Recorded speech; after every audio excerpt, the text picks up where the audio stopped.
Johanna, âgée de 6 ans, fit la grimace en voyant la nourriture que sa maman avait mise sur la table pour le dîner. « Je veux être intelligente », annonça-t-elle. « Je ne veux pas manger de la viande. » La maman de Johanna, surprise, eut le souffle coupé. Elle avait travaillé dur pour préparer le repas traditionnel du Botswana chez eux à Francistown, la deuxième plus grande ville du Botswana. Elle avait mis la table avec un ragoût de bœuf, une bouillie de maïs ressemblant à de la purée de pommes de terre et des feuilles de haricots qui ressemblent à des épinards. La mère réfléchit rapidement. « Est-ce que c'est ce qu'on t'enseigne à l'école » demanda-t-elle. « Oui » dit Johanna. « Le pasteur nous a dit de ne pas manger de mauvaise nourriture. Nous devons manger la bonne nourriture pour que nous puissions être intelligents. » La mère posa plus de questions et apprit qu'une semaine de prière venait de commencer à l'école primaire d'Eastern Gate où Johanna étudiait en CP.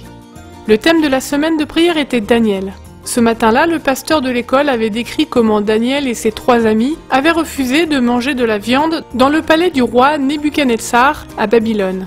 À la place, ils avaient mangé des légumes et étaient devenus des hommes sages et forts. « On n'est pas censé manger cette viande, seulement des légumes », dit Johanna à sa maman en montrant le ragoût de bœuf. « Je veux être intelligente comme Daniel. » La mère se souvenait avoir entendu parler des avantages d'un régime végétarien, mais elle n'en était pas arrivée à l'essayer. Mais elle était si heureuse que Johanna apprenne à manger sainement à son école. « Ok, je ferai de mon mieux pour cuisiner la bonne nourriture, » déclara la maman.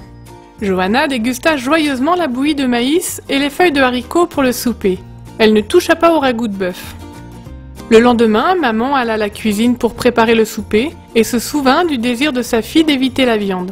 Elle dit donc au père de Johanna et à son frère de 16 ans qu'elle ne cuisinerait pas de viande pour le reste de la semaine, temps pendant lequel Johanna étudierait l'histoire de Daniel. Le frère de Johanna grogna, mais il accepta finalement de manger les légumes. Johanna était si heureuse! À chaque souper, elle mangeait les légumes et les autres aliments sans viande. Johanna préfère toujours les légumes et sa maman essaie de préparer des repas sains sans viande. Johanna croit qu'elle a fait le bon choix en suivant l'exemple de Daniel. Le directeur de l'école de Johanna est d'accord.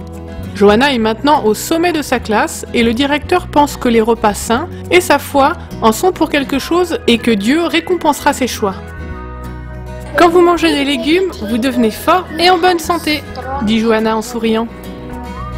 Johanna apprend de précieuses leçons à son école. Merci pour votre offrande du 13e sabbat en 2015 qui a permis de financer la construction de l'école de Johanna, l'école primaire d'Eastern Gate. C'est la première école adventiste du 7e jour à avoir vu le jour au nord du Botswana et la 3e du pays.